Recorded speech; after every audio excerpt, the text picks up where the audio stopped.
I, male 31, own a coffee shop, which I also manage.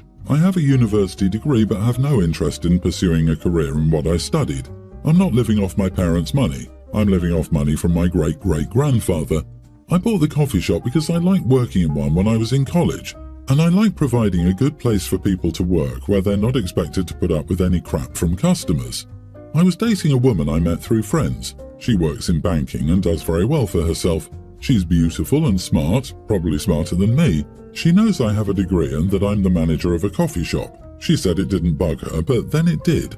She said she needed someone with a future and not someone squandering his education as a barista.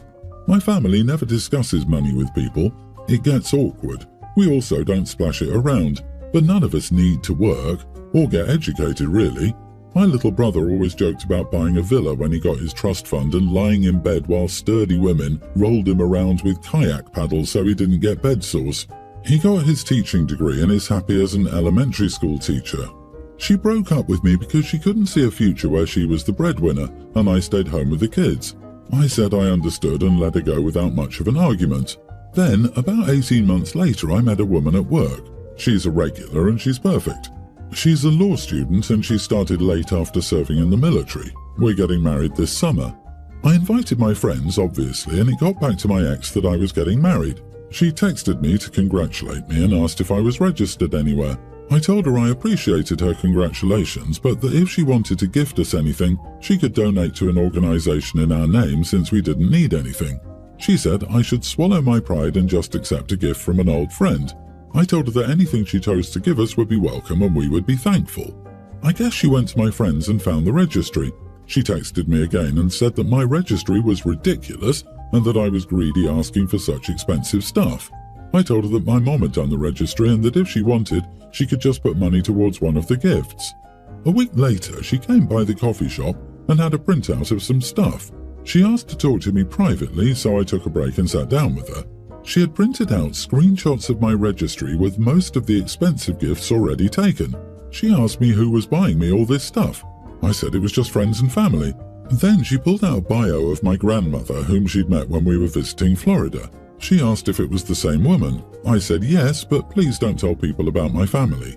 She kind of lost it. She said that she thought she was wasting her time with me, waiting for me to quit my job and actually get a real one. I told her that I didn't want to pay someone else to manage my shop, so I would be miserable doing something I didn't love just to get money I didn't really need. Now she's angry that I cosplay as a poor slacker to float through life. She said that she would have been happy to let me live my life the way I was as long as she knew I could contribute as much as she was to the relationship. While we were together, I paid for everything. Nights out, dinners, gifts, and even our trip to Florida. I guess she thought I was maxing myself out to impress her. I never even thought of it, really. My credit cards are set for full automatic payments every month.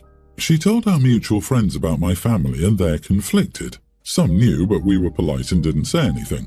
Some are angry because they feel guilty whenever we would go out and we would split the bill.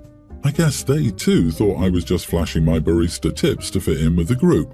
Some also think I should have told her that I'm a trustafarian before letting her break up with me.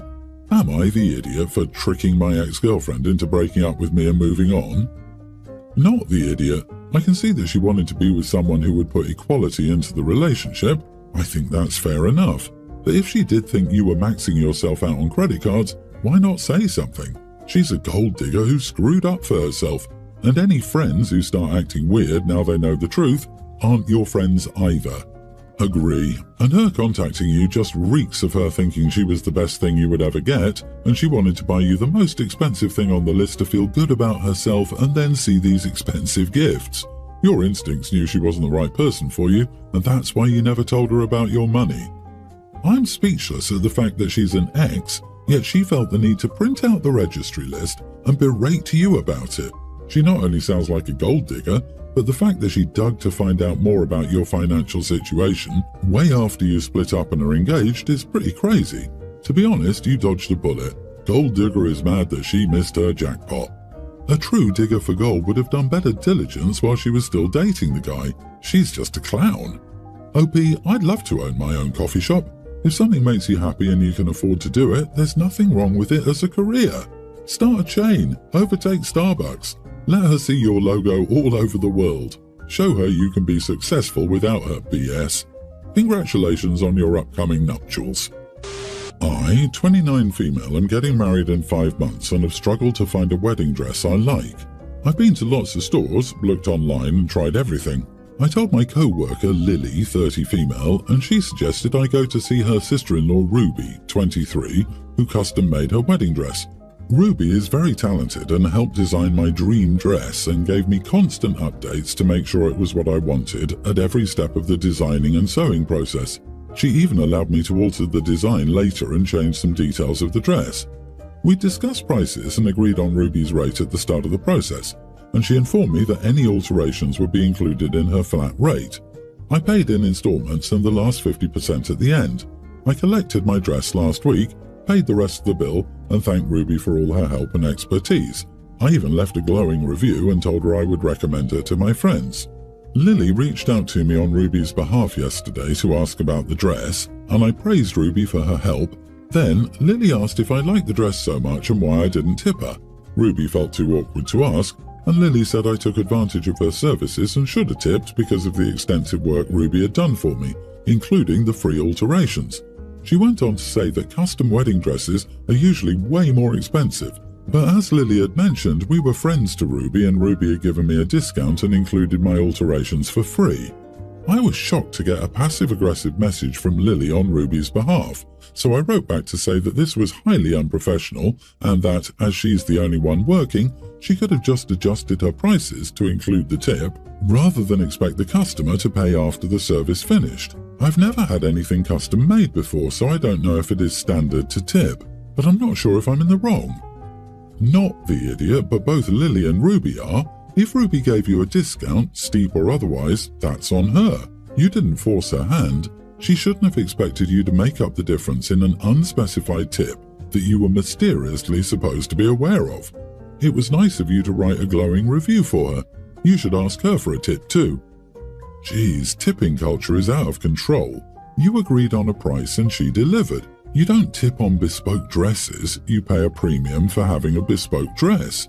If your changes affected the cost, it should have been negotiated when the design and details were altered because the scope of the work changed, so naturally the cost might change.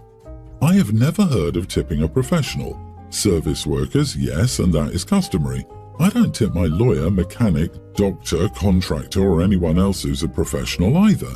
They tell me their fee and I pay that or I don't use them. The idea is really foreign to me. She hadn't priced it properly because it ended up being more work than she anticipated. But that would be on her, not you. This should be a learning opportunity for her to quote her services better.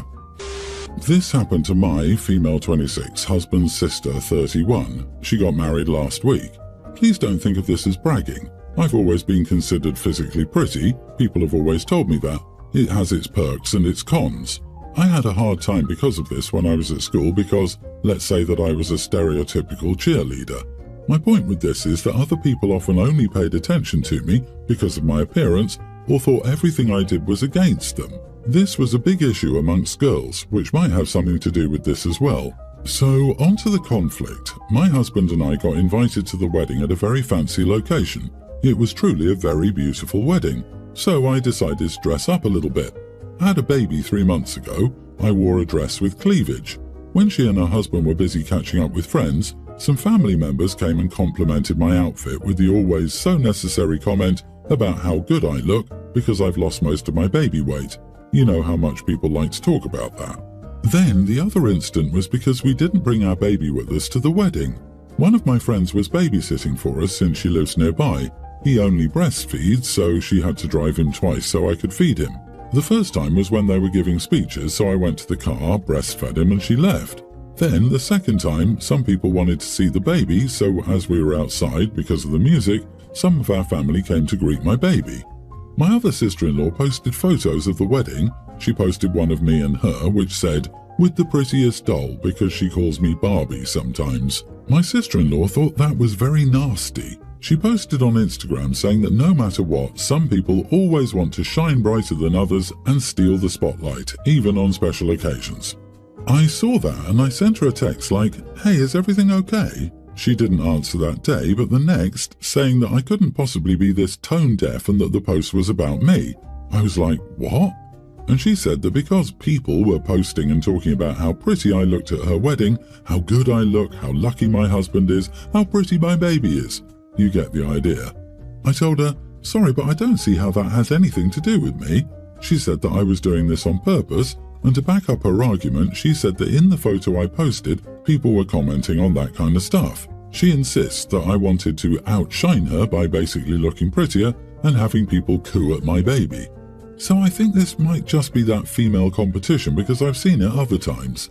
It wouldn't be weird to me if she thought that my dressing up or losing weight was something I'd done to purposely harm her because it's happened to me before. But I don't want to be too harsh, and I want to give the benefit of the doubt because maybe I was wrong.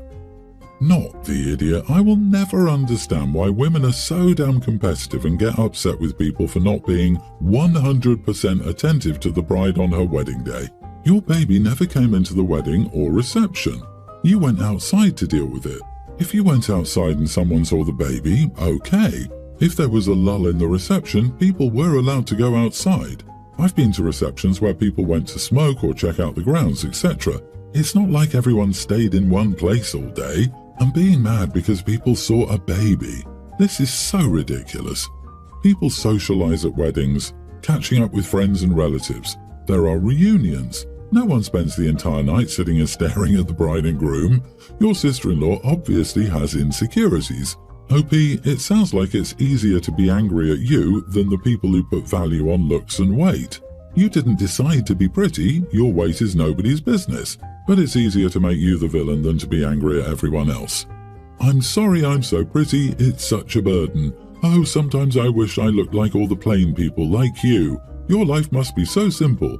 Lady, you are the idiot. I mean, I just don't believe that people went out of their way to say how gorgeous you were at the wedding after the fact. You're just kind of into yourself.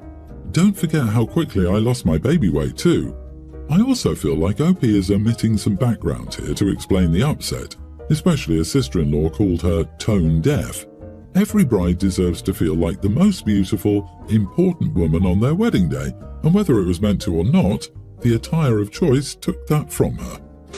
I'm 30 years old and fairly successful thus far. My parents are a huge part of my success. They kept me motivated through school, they gave me a great childhood, and they helped me graduate debt-free. My mom's contacts helped me land a well-paying job after university. I'm a Nepo kid. Without them, who knows where I'd be. They think this gives them carte blanche to interfere in my life. They constantly critique everything about my life. I cannot think of one aspect of my life they approve of. And I'm not a bad person or anything. It's not like they have a problem with me because I'm a drug addict or work as a sugar baby. They just think they know better about everything. I had them over to my place for my dad's birthday, and everything was wrong. My apartment was too small, the stove didn't have precise control of the heating elements, and I scorched the sauce. I did not. It was perfect. Just everything was wrong to them, and they kept saying they wanted better for me, and that after everything they did for me I should be doing better. Well, I'm doing well, and because I live the way I do, I've done especially well in the last 8 years. So I wrote them a big check and asked them to hold it up. I took a picture of them with the check. They asked what it was for.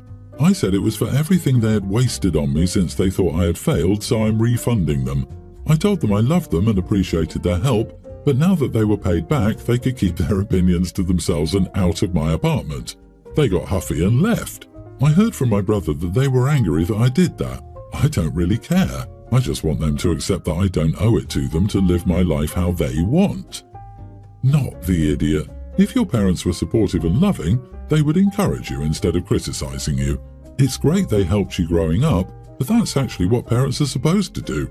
There's nothing wrong with setting boundaries or expecting to be treated with respect and kindness as an adult. Keep your boundaries, live your best life, and if your parents want to be a part of it, they can learn not to be idiots around you. They want OP to be the personification of perfection because they consider OP an extension of them. They're not genuinely concerned about what's best for her because that would require them to view OP as autonomous. Many parents struggle with transitioning from a parent-child relationship to treating them like equal adults. Some parents never seem to get there. OP, your parents should want to spend their time and money and use contacts for you because they are parents and their job as parents is to give their child a good childhood and the best start they can provide. They did that, and good for them, but that's it. And now, for God's sake, cancel that check before they cash it. You don't owe them a thing. Going against the grain here, you are the idiot. It doesn't sound like at 30 years old you've ever tried to address this. As you say, they were good parents. Maybe one conversation to try to get them to see what they were doing might have been in order. Who knows, maybe they would have seen the error of their ways and worked to be better. Refusing to communicate, making a huge gesture and cutting them off seems sudden. They were undoubtedly in the wrong here, but one attempt at an adult conversation with them was warranted.